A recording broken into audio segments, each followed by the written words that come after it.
안녕하세요. 주식 분석가 달수입니다. 금일은 국내외 이슈에 대해서 말씀드릴 거고요. 우선 원자재 시세부터 보겠습니다. 5년 그래프입니다.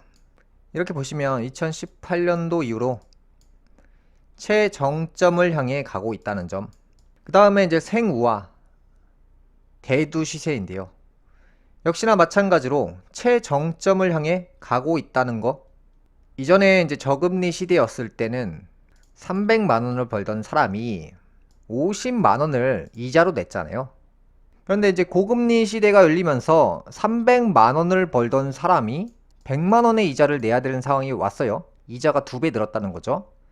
그러면 이 사람이 그동안에는 열심히 외식을 했는데 이자로 50만 원을 갑자기 부담을 해야 되니까 외식을 안 하게 되죠. 이 원자재 시세라는 것은 정말 무수히 많은 심리가 들어가 있는데요. 대부분이 이제 사람들이 돈이 없으면 소비를 줄인다고 생각을 하거든요. 현실은 그렇지가 않습니다. 예를 들어 이런 뉴스가 나옵니다. 월마트 최저시급 16% 인상한다. 원래 이전부터 최저시급을 낮게 줬기 때문에 이게 뭐 최저시급을 갑자기 많이 주는 것처럼 얘기하는 것 뿐이에요. 원래 타 업종 대비해서 최저시급을 낮게 준 것을 이제 올리고 있고요. 인력난이라는 것은 사실이 맞아요. 그러니까 지금 경제가 좋아서 사람을 많이 뽑는다 이렇게 비춰지기도 하고요. 사람들이 생각하고 정치인들이 얘기하기를 사람이 없어서 난리다. 정말 경제가 갑자기 좋아질 것처럼 사람이 없대잖아요. 일자리가 많다는 증거잖아요. 이런 뉴스는. 자, 경제가 어려워졌을 때 호황을 누리는 업종이 있어요. 그게 어디냐? 바로 이마트와 월마트죠. 이자로 납부해야 될 돈이 늘어나고 물가가 갑자기 급등을 해요. 사람들이 돈이 없죠. 그러면 우선 외식의 양을 줄여요. 그렇게 된다면 공산품 위주로 유통기한이 긴 음식들 있죠. 뭐 라면이 될 수도 있고 뭐 튀김류나 햄이나 집에서 저렴하게 해먹을 수 있는 그런 음식들이 많이 팔리게 돼요. 갑자기. 월마트나 이마트 입장에서는 갑자기 사람들이 몰리니까 대비를 못해요. 그러면서 사람이 갑자기 모자라요. 손님은 많은데. 그래서 이런 뉴스가 탁 뜹니다. 인력난이다. 월마트 같은 업종은 특수한 구간이에요. 경기가 어려워질수록 잘 되는 업종이에요. 사람들이 이제 월급을 받으면 이자를 내고 남은 돈으로 자유로운 소비를 하는데 예전 같은 경우는 외식을 많이 했죠? 근데 돈이 없어지면 외식을 안 해요? 근데 안 먹으면 사람이 죽습니다. 그럼 뭐해요? 마트 가서 집에서 저렴하게 해 먹죠. 그 다음에 사람들이 돈이 없으면 가지고 있던 물건을 교체를 안 해요. 우리 집에 침대가 있는데 경기가 어려워지면 아무리 낡아도 교체를 안 해요. 스마트폰이 있습니다. 경기가 어려워지면 교체를 안 해요. 냉장고가 있습니다. 경기가 어려워지면 교체 안 합니다. 그러니까 여기서 핵심 포인트가 뭐냐? 나한테 원래 있던 거, 컴퓨터나 책상이나 장롱이나 인테리어 용품 같은 것들, 내가 지금 가지고 있는 물건을 여유가 있을 때는 교체를 하죠. 그게 자동차가 될 수도 있고요.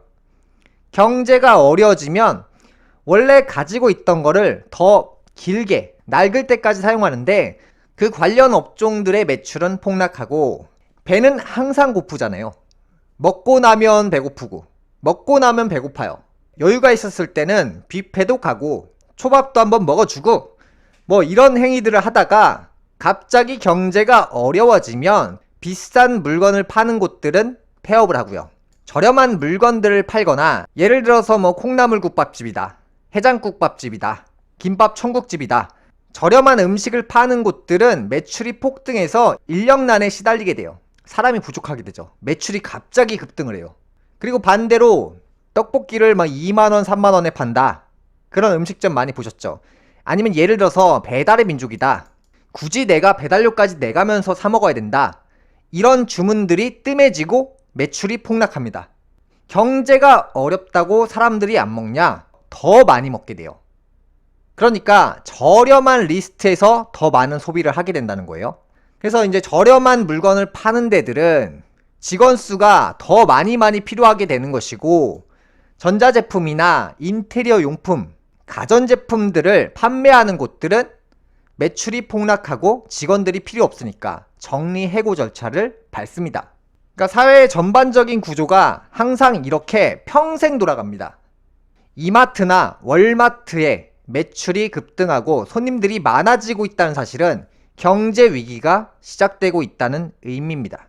그래서 이제 국내 증시 같은 경우도 이렇게 보시면 한국 주식의 수혜는 이 달러가 폭락했을 때라고 말씀드렸죠. 그래서 이제 한국 주식은 참 다행인 게 현재 달러가 계속해서 제가 내림세를 보인다고 했는데 이 미국 돈의 가치가 하락했을 때 한국 돈의 가치, 한국 주식들은 올라가는 현상을 보입니다. 여러분들이 들고 있는 주식이 올라가길 바라신다면 달러가 계속해서 내려가길 기도하시면 됩니다. 이제 한국 주식은 결국에 미국 달러의 영향을 가장 많이 받고 있기 때문에 어쩔 수 없이 반대로 움직이고요. 이제 미국 경제가 어려워진다는 증거를 찾아본다고 했을 때 달러 시세의 폭락이에요. 미국 돈의 가치가 하락하게 되면 물가가 폭등한다는 거예요. 물가가. 그 전조 증상으로 원자재 시세가 폭등을 하고 있다는 점에서 현재 굉장히 의심스러운 정황들이 많이 포착되고 있는데요. 달러의 가치가 계속해서 내려가게 되면 원자재 가격이 폭등을 하는 현상이 보입니다. 왜냐하면 돈의 가치가 하락한다는 것이거든요. 미국의 돈의 가치가. 이 달러 가치가 하락한 만큼 예를 들어서 이제 금값이 올라가는 것이고 원자재 가격이 상승하고 한국 주식이 올라가요. 미국 돈의 가치만 하락하게 되는 거예요. 물론 이 안에서도 굉장히 밀접한 관계를 보이는 것들이 참 많아요. 현재는 경제 위기가 시작됐어요. 그래서 이제 그 중심에서 미국이란 나라가 천천히 지금 붕괴되는 과정으로 가고 있고요. 고금리와 고물가 여파로 미국 경제가 무너지고 있습니다. 그래서 올해는 실업난이 최대치까지 올라가게 될 것이고 기업들이 계속해서 파산하고 있는데 지금 파산하는 기업들 리스트가 공개된 것들이 1%도 안 돼요. 매일매일 파산할 거예요. 매일매일. 오늘은 이런 기업이, 내일은 이런 기업이. 원래 파산하기 이전에 파산 보호 신청을 해요. 기업들이 구조 조정을 하는 과정이나 부채를 줄이기 위해서 회사가 가지고 있는 자산을 정리해서 부채를 줄여가는 그런 과정이 존재합니다. 그래서 이제 기업들이 정말 최악인 기업들 같은 경우는 한 번에 파산하는 경우가 있고 파산을 하기 이전에 뭐 회생이나 보호 신청을 하는 경우가 있습니다. 썰타 시몬스 파산 보호 신청을 했죠. 썰타와 시몬스라는 브랜드를 잘 알고 계실 거예요. 포마 브랜즈라는 기업도 파산 보호 신청을 했습니다. 올해는 이제 미국뿐만 아니라 한국에 있는 정말 많은 기업들, 우리가 지금 모르는 브랜드를 가지고 있는 기업들이 정말 많아요. 그런 기업들이 파산이나 회생 절차에 들어가게 될 거예요. 모든 사실이 언론에 공개되는 게 아니에요. 그래서 우리가 다 알 수가 없고 지금 저희가 천천히 한 개씩 알아가고 있는 단계예요. 고물가 고금리 여파로 기업들이 몰락할 수밖에 없고 자영업자들이나 하청업체들이 폐업을 할 수밖에 없는 그런 구조를 가지고 있습니다. 이 부분도 이제 예전부터 계속 말씀드렸는데 중고차가 이제 직격탄을 맞고 있잖아요. 계속해서 이제 중고차 시세가 폭락하고 있고 할부 금리가 이제 15%, 20% 막 이 정도로 올라가고 있으니까 사람들이 차를 안 삽니다. 그래서 오래된 자동차 뭐 10년 넘은 것들, 15년 넘은 것들을 오히려 구입하는 경우도 있고 아니면 이제 조금 더 타자, 수리해서 조금 더 타자 이렇게 얘기하시는 분들도 정말 많고요. 이렇게 이제 중고차 시장이 타격을 입게 되면 어떤 현상이 나오냐면 어제도 제가 말씀드린 내용이 뭐예요? 소농장이 망하는 과정에 대해서 말씀드렸죠. 중고차 시장도 똑같습니다. 2010년도 이후로 중고차 시장이 굉장히 성장을 크게 했습니다. 여기가 현재 2022년도였죠. 이런 과정 속에서 원래 2010년도에 자동차를 누가 탔는지를 보시면 돼요. 집에 자동차가 보통 한 대만 있었어요. 4인 가족 기준으로. 그러다가 이제 경제 성장기가 오고 사람들이 재산이 조금 이제 늘어나게 되면서 한 집에 자동차가 2대가 생기면서 3대가 생기면서 어떤 집은 막 4대. 자동차를 보유한 인구가 예전에는 4인 가족 기준에서 한 대였는데 지금은 이제 막 4인 가족 기준에 2대 세대를 막 이렇게 보유하게 되니까 이 경제 성장기에 맞춰서 중고차 시장, 신차 시장이 커갔어요. 그러면서 이제 중고차 장사를 했던 사람들이 부자가 많아졌는데 우리나라 성인은 한정되어 있고 운전할 수 있는 사람들은 한정되어 있어요. 그게 뭐냐? 어느 순간이 되면 자동차가 더 이상 안 팔린다는 거예요. 아까도 말씀드렸다시피 경제가 어려워지면 원래 가지고 있던 거를 안 바꾸게 돼요. 핸드폰 가지고 있으니까 안 바꾸고, 컴퓨터나 인테리어 용품 원래 있으니까 안 바꿉니다. 이런 개념이에요. 여태까지는 자동차가 대부분 없었기 때문에 2010년 이후로 자동차를 구입하려는 남녀노소가 많았고요. 그 사람들이 자동차를 한 대씩 다 가졌어요. 2022년도까지. 그러니까 더 이상 신규로 자동차를 구입할 사람이 없는 상황에서 경기 침체기까지 같이 들어오니까 중고차가 그동안에 10년 넘게 계속 잘 팔렸으니까 앞으로도 계속 잘 팔리겠구나 라고 생각하면서 중고차를 공격적으로 매입을 해요. 옛날에는 차를 10대를 가지고 장사를 했던 중고차 사장이 점차 중고차 매입량을 늘려서 나중에 보니까 중고차를 500대나 보유하는 사람이 됐어요. 왜? 돈을 벌면서 계속 사들였던 거죠. 잘 팔리니까. 계속 잘 팔린다는 생각을 가지고 대수를 계속 늘려간 거예요. 그러다가 이 사람이 언제 파산하냐? 중고차 양이 너무 많아져서 유지비가 폭등한 거예요. 직원도 많이 데리고 있어야 되고 사무실도 좀 커야 되고 중고차 500대를 주차할 주차장도 임대를 해야 돼요. 그러니까 유지비는 산 꼭대기로 갔는데 자동차가 갑자기 안 팔리면 파산하게 되는 거예요. 단 몇 달 만에. 그런데 이제 500대를 보유하고 있으니까 이런 상황에서는 중고차 시세도 폭락하게 돼요. 어제도 제가 말씀드린 내용이 뭐예요? 소 농장을 운영하는 사람이 10마리, 100마리, 1000마리를 늘려가는 과정에서 결국 경기 침체기가 오면서 소를 먹는 사람이 없어지면서 이러한 과정 속에서 파산하게 된다. 중고차 사업을 하는 사람들도 마찬가지예요. 순수 자기 자본으로 한 대에서 500대까지 못 늘립니다. 어떻게 늘리냐? 욕심이 나니까 잘 팔리니까 돈 버는 게 뻔히 보이니까 대출까지 끌어다가 중고차를 사들입니다. 어차피 사면 다시 팔면 되니까. 설마 안 팔리겠냐라는 생각을 절대 못해요. 왜냐면 10년 넘게 경제성장기를 경험하면서 늘 잘 팔렸기 때문에 망한다는 생각을 못해요.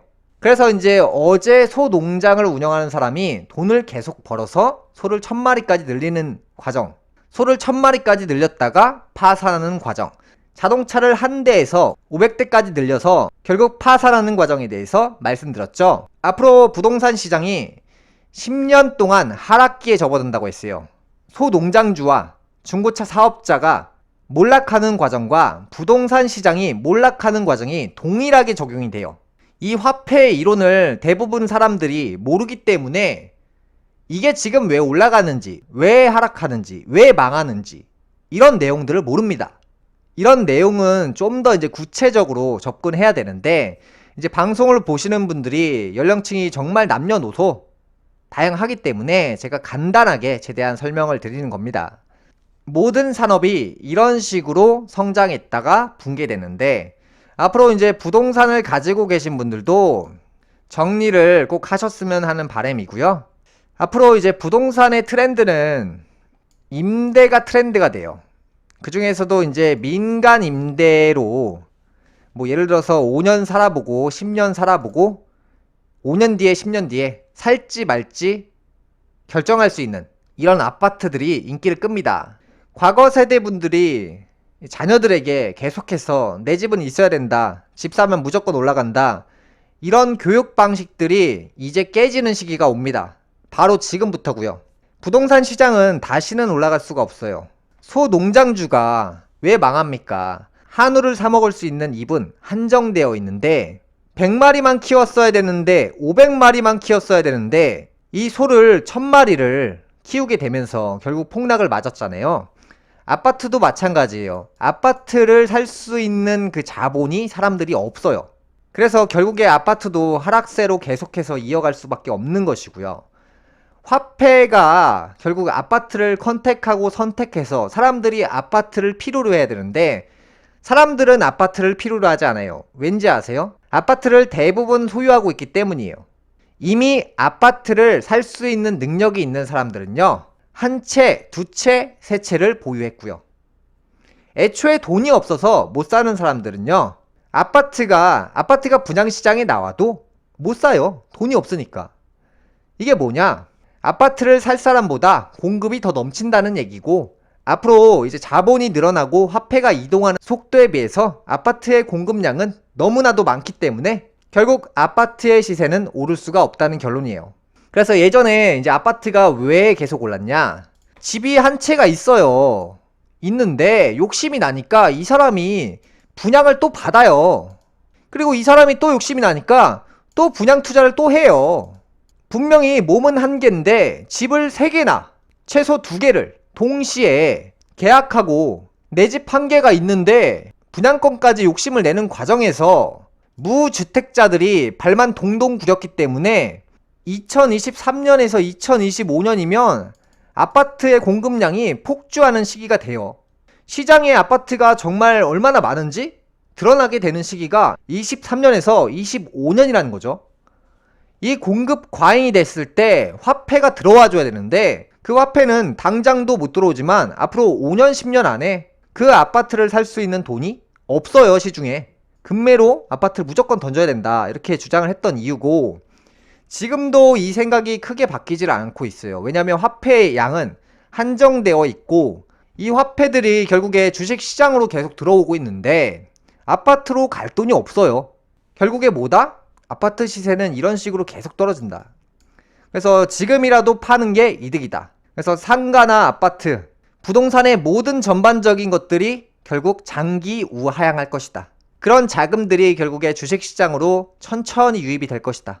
세상이 바뀌었고 트렌드가 바뀌는데 내가 옛날 것을 고집하면 결국 부자가 아니라 가난을 선택하게 됩니다. 계속해서 변하고 있다는 사실을 기억하셔야 되고요. 내가 항상 트렌드하고 새로운 걸 접한다고 생각을 하지만 현실에서는 옛날 것을 고집하고 있다는 거, 이 부분에 대해서 한번 생각해 보시길 바라겠습니다. 금일 방송 여기까지 하겠고요. 다음 시간에 뵙겠습니다. 시청해 주셔서 감사합니다.